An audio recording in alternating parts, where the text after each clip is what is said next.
You are, and I don't want to freak you out, you're Superman.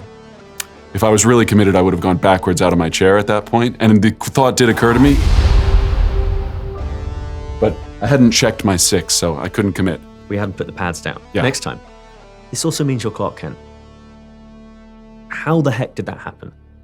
Well, luckily, the roles sort of come as a package. You don't have to audition separately. Interesting. Yes, it's a great 2-for-1 deal. Because I would have done a little bit of one, a little bit of the other. To be fair, now that I'm saying that, Superman. no, I think Miss Lane. we sort of did 2 scenes, but they were both with Lois, so they were both. Both. Not getting paid twice as much now that I think about it. Should talk to somebody about that. Something for the sequel. Yeah.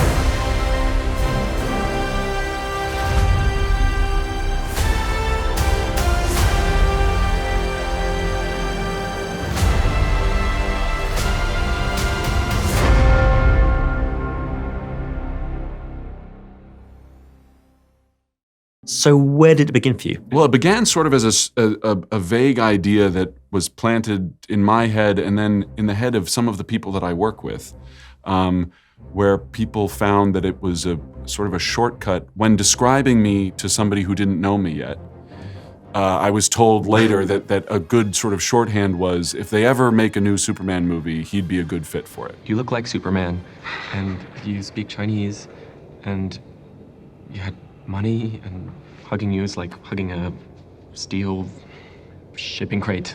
I mean, everyone adored you. And occasionally I would be told, you know, as you are, by strangers on the street, or I guess in this case it was a classmate a roommate of mine when I was at school, that I had some Superman energy in some way, or that I was a kind of a Superman figure. In that case, it was because I had run out of my room in my underwear to turn off a smoke alarm. Wearing in a moment of cape. crisis. No cape. Oh. I think she might have just projected the cape on me in her mind. But the underwear helped. When asked about it years ago, my response was incredulity. It was, who could ever say that they hope to play Superman one day? What a crazy thing for a reasonable person to say. So I put it sort of as like, that would be an amazing thing if it could ever happen, but obviously it'll never happen. And then, a little over 2 years ago, this was just after it had been announced that James was going to take over the DC universe and sort of start the universe anew and start with Superman, where there were little bits of like, could this possibly, should we make some calls, or we'll just, I got the call that I was on the very long list of great actors who were going to, I guess I was on a very long list, which included some great actors, present company excluded, obviously, of people who were going to get the opportunity to make an audition tape for the role. So I made a tape with my wife, who is a great actress in her own right, and we also did an afternoon of watching the one film from each big screen iteration.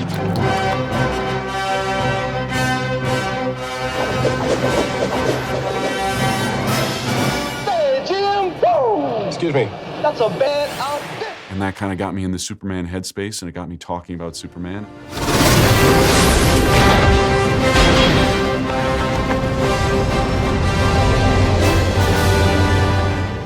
And I think my wife said, you should probably write some of this down.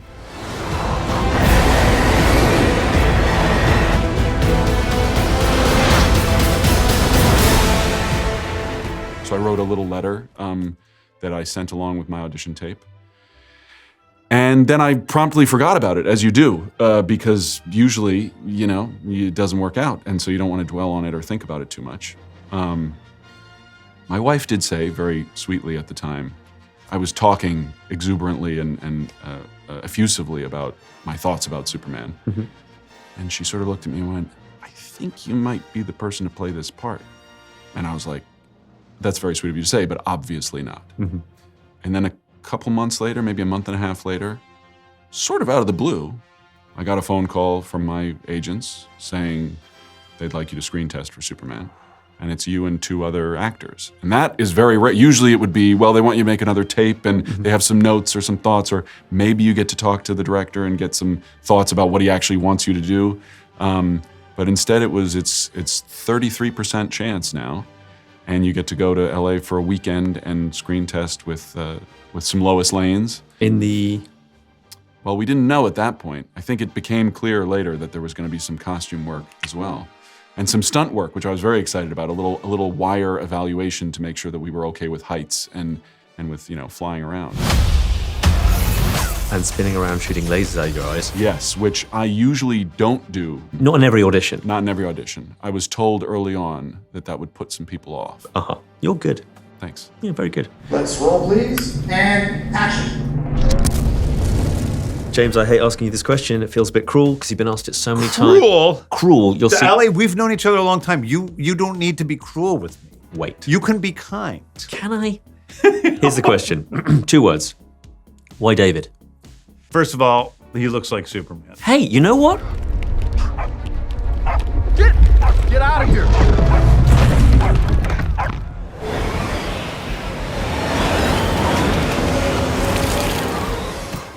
Yep. So there's that. That's not that many people. I had a lot of people audition for Superman, and not that many looked like Superman. It was rough, and there were people coming in that really looked nothing like Superman. I'm like, what? Why are you even here? Look, I tried. I know. I'm being passive aggressive towards you because not only that, the accent wasn't working. It's not great. And so, so he was that, but he's got the acting chops. You seemingly acting as a representative of the United States representing will cause anybody more except for me. problems around the world. And doing good. He's got the comedic chops. Quit messing around. I'm not messing around. I'm doing important stuff. He's able to deliver the fast-paced dialogue in the way that I want it. I think it's pretty obvious the goal was kicking Superman's ass. He didn't completely kick Superman's ass. Pretty thoroughly, Clark. And he's also an incredibly athletic guy. And there's, we have these people in these crazy rigs for flying, and if you can't stick up there for a minute, it really will ruin our day. I mean, look, The Incredibles taught us one thing, and it's no capes. Meta Man, Express Elevator, Diner Guy, Snag on Takeoff, Splashdown, sucked into a vortex. No capes! And if you have a guy who can't control the cape situation, it's just not going to work. That's right. Well, he's good with the cape, too. A lot of people were upset about the trunks in this film. Do you know about this? Well, hang on. Aren't we all happy that the trunks are there? I'd say 60%, 65% are happy with the trunks. 30% think that's a desecration of all that's holy. And so they think it's too silly. And I'm like, guys, he's wearing a cape. He's like a magician. James, if there's one thing that we both know, you can't win. You can't win. You cannot win. Not with everybody. Not with everybody. Not with everybody all the time. You can win with most people, Ali. Some of the time. I wear my trunks on the outside of my pants. Like, it's liberating. And so it ends up happening. You get the phone call. From what I gather, it was James going, you have an hour to tell friends and family. Yes. And then we tell the world. I was worried that I was going to have to keep it secret for a lot longer. I was sort of relieved that he was like, no, everybody's going to know about this in an hour. Good luck. Pick your people. Big congrats! Let's go!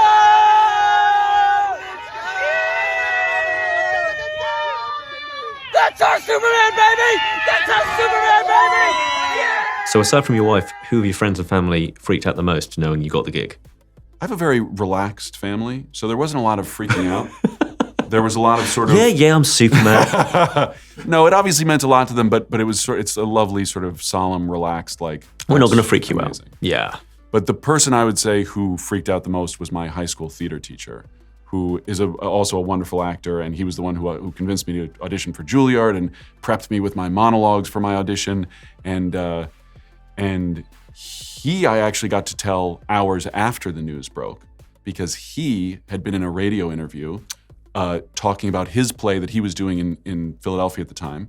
So I was texting him and calling him like, hey, can we talk, and didn't hear from him. And 2 hours after I had talked to everybody else and the news had broken and everything, he called me and said, hey, what's up? I just got out of a radio interview. And I realized, he hasn't seen the news yet. So, and then he just went on, as he's wont to do. He has very great stories to tell him. So I got a word and I said, well, did the interviewer ask you what it felt like to have your high school theater student playing the next Superman? And the line went dead. And then he exploded with enthusiasm and excitement, and that was a really fun phone call. Which begs me to ask the question, what does this character mean to you? And this is a Pandora's box of a question, but what are the defining characteristics of at least your Superman? I think he's a counterintuitively interesting and relatable character. I think he is a misunderstood character, not necessarily by the people who have worked on him, played him, drawn him, directed him, but by the public who maybe knows the idea of him. It's very easy to think of him as overpowered, invincible, sort of all the powers you could want, and to boot, not even any personal problems, really. He's like, he doesn't have a traumatic childhood. He doesn't have a chip on his shoulder. He doesn't bear his responsibility as a great burden, you know. He's an adopted alien. Like, and also, he literally has a dual life. That seems complicated to me. Oh, no. So, but you've skipped ahead to the interesting, complicated bits. But his parents didn't get killed in an alleyway when he was a kid.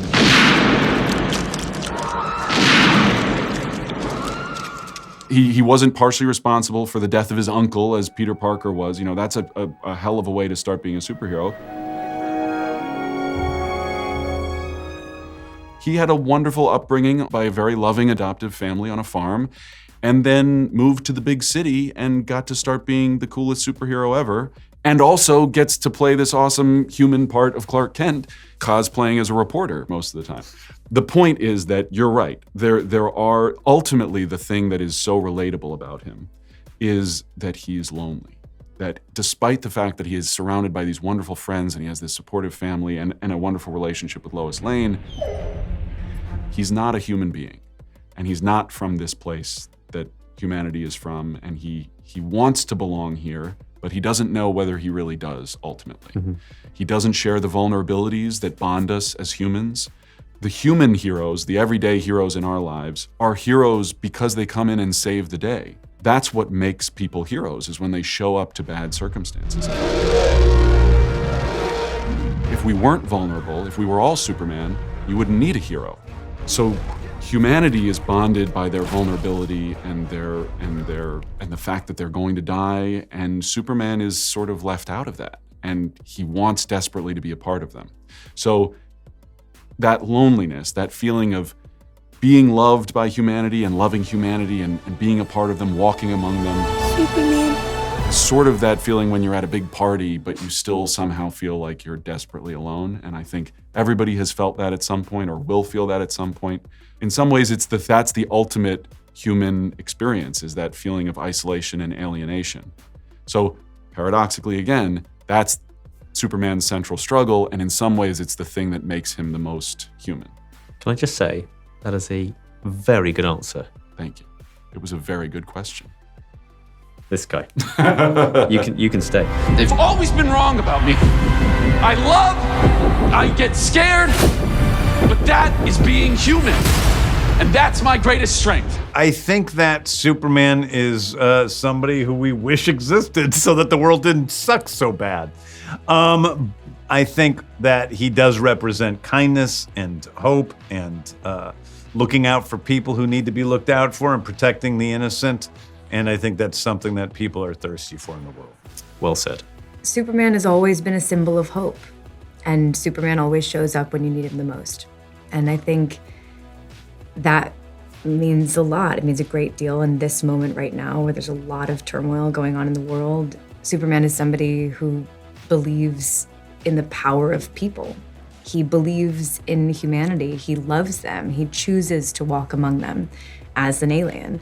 And he does that because he sees the best in them before he sees anything else. And I think if we could leave feeling just a little bit of that belief in each other and that hope for our future, I think that could move the needle in a big way. That's what's special about this movie. Yeah. I saw it and I felt all of that. Yeah. Walking out of the theater, and I'm very cynical. So for it to distill that, everyone and everything. To distill that feeling in me it's remarkable. What you're looking at is the most powerful being on planet Earth. I will not accept that. There are challenges to a movie like this one, big ones. What were you expecting and what weren't you expecting? What surprised you on set where you went, ah? Yeah, I think the physical rigors of the flying stuff was hard. because we shot almost all of the flying stuff for real. People don't know that. They think it's a digital double, but like even the shot when you see Superman that's been used in a lot of commercials when the fire's coming at him and he's going back and forth so fast, that's David on a track going back and forth, and then the camera's on a track going back and forth following him. And then we put, of course, the fire in the sky in later, but he's real. David had to be in really, really good shape. His core had to be physically strong, not just look good, but like be physically strong so that we could shoot for the number of hours that we needed to shoot during the day because he got so tired, as did everybody that had to do the flying stuff. Oh, I can only imagine. Good luck with that. I think there are moments when I thought it might be slightly different to most movies. Maybe when David is flying you into the sky and doing that cliche of the flying kiss. That was one of those pinch me moments for sure. It was my first day flying, actually, and David at that point had been flying all week. I think we shot it at the end of a week. He'd been flying all week. He was a bit uncomfortable in the harness, and I think maybe some of that magic had gone temporarily, and I was like a kid in a candy store. I mean, those are the moments that you dream about when you think about, or for me anyway, when I thought about becoming an actor, it was always about world building and going far, far away from who you are. And so flying 60 feet in the sky in a hotel in downtown Cleveland, making out with Superman, it wasn't such a bad deal. Surprising scene when Lex did that as well. Yeah, really surprising, but you'll have to see the movie to find out. It's the hotel in downtown Cleveland. It was the bit that my imagination always went to. Yeah, me. One day I'm going to kiss in a hotel in downtown Cleveland. But James cried at the end of that scene. They played the bit of score that they were going to play over that piece in the film, and it filled that hotel in downtown Cleveland. And James came out as we were being lowered down and just had tears streaming down his face. Brought a tear to my eye. Yeah, that moment was really, I was watching a movie that was like a movie moment, but I was the one watching, you know, behind the camera. And so that was a cool moment. Yeah. I think it's little moments like that that just make you feel at the risk of sounding like a complete cornball, the magic of cinema, where you see it in front of you and you're just like, this is why we're doing this. This is why we're all here. And hopefully people feel that when they go to the cinema as well. I say this with love. It's a Superman movie. You can be cornball. Thank you. Do you know what I'm saying? You're right. That feels okay. Yeah, I mean, if anything, this movie does say being exactly who you are Be is kind. cool. It's cool to be good and kind. Yeah. And occasionally corny. You have a dog? What were the expected challenges of this role and what were the unexpected challenges? What surprised you when you turned up on set and went, I can't sit down in this costume? Yeah, one thing that's sort of odd and unexpected is I can get a little bit panicky when I'm physically restrained in certain ways.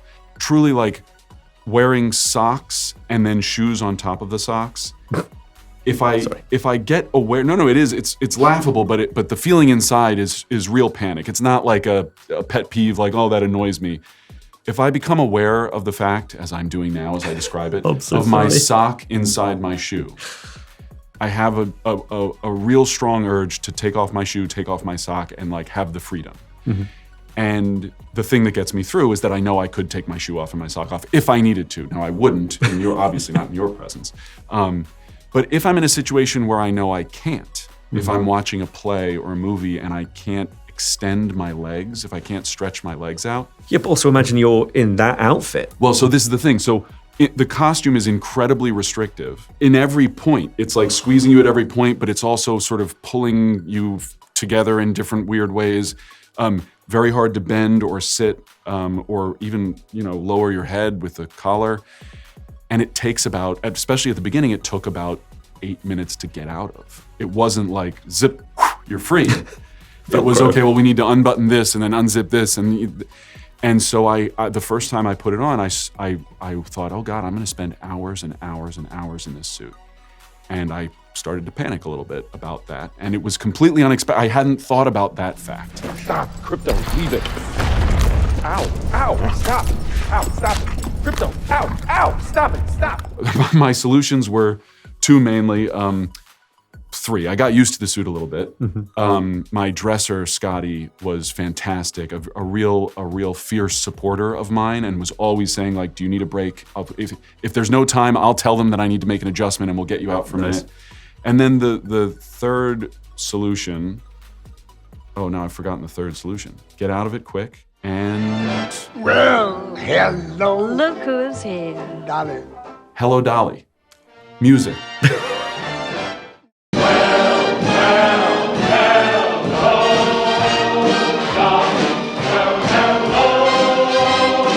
I would start singing or humming Hello Dolly, or we would play it from a phone, and that would sort of get my mind out of my body, and yeah. That's totally David. He is like, I think people would look at us and I'm the nerd, right? It's just so not true. I mock him for being a nerd all the time. I'm the bully. I bully him and make fun of him for being a nerd. He listens to old jazz standards, for God's sake. That's what he listens to. He doesn't know anything about any sort of music that's popular music. He listens to old jazz. I think he's, is in his kitchen snapping his fingers to Dean Martin all the time. The Death Star is in range. You may fire when ready. He loves Star Wars too much. Nice. I have you now.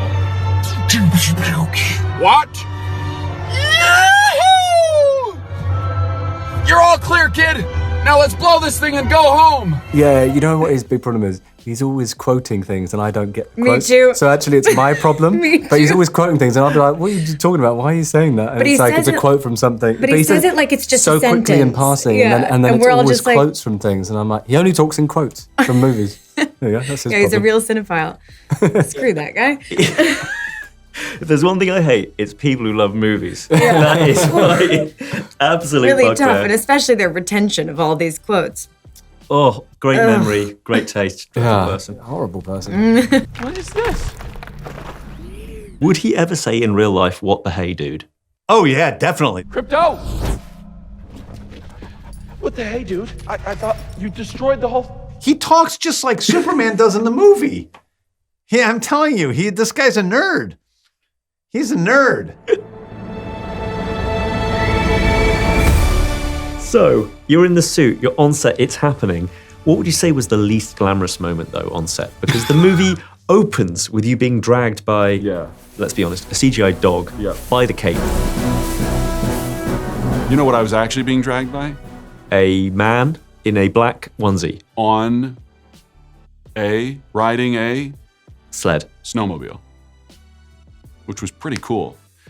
Yeah, there were a lot of not glamorous moments shooting this film. Probably more than I'd like to speak about, to be honest. Some I'm hoping didn't end up in the movie, but I haven't seen the movie yet, so I don't know. Being dragged through the snow at, 4 degrees Fahrenheit. Having your face smushed into tarmac. Yeah. You go, how many takes do we need to this, James? That was pretty cool, actually, because there's obviously some visual effects that get added afterwards, but there was a hole in the ground, from a face-sized hole in the ground, and then they papered over it with this sort of, cardboardish material, and then I got my face smashed into it, so that was pretty cool. And then 14 takes of a cup at your head. Yeah, that was surprisingly painful, just because I never knew when it was coming. We certainly smashed his testicles a lot. Now, he had many testicle smashing moments that were, because he's flying in the rig, he's got this thing in his crotch, and he's constantly complaining about his balls.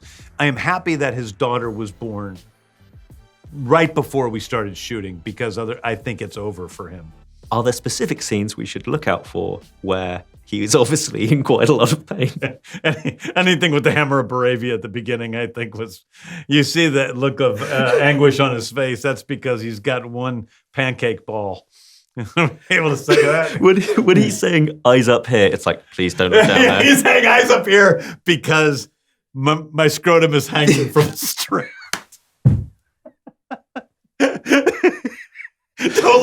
Don't look down below because there's something ugly happening. This is a mess. Up here. Bang! Hey, buddy. Eyes up here. As cool as flying was, there are some moments when you are literally hung from the ceiling by your underwear that it's just impossible to look cool. We're out of time, Ali. That's how you wrap things up. Do you want to wrap things up in any other way? I love talking to you. I know we've got a schedule. Buddy, you're so kind. I have to go. I respect this woman far too much. I respect you far too much. Until the next one. Let's make it soon. Let's make it soon. Such a pleasure. Thank you. Your choices. Your actions. That's what makes you who you are. I think Ali was I think that didn't you do the event with us at Apple? The very first Guardians. Yeah, so and that was the important one because that was the one where Dave and Chris and I stood backstage, put our arms around each other, and promised ourselves to always stay down to earth. And then Chris and I stayed true to that. That also Dave. Never Dave. I'm going to tell you this. It is always a pleasure. Is it though? Not for David. For me. For you, yes. You know what? Yeah. I don't mind that I didn't get the role. Yeah. Well, you weren't even close, Ali. It was not, you were not in the top 300. And there were only 200 applicants. Okay, sir, thank you so much. Thanks, man. That was a blast. Always fun. Thanks, Ali. Thanks for watching. If you enjoyed this video, don't forget to subscribe and click the bell icon to keep up to date. And you can find these interviews in full on BBC iPlayer by searching Movies with Ali Plumb.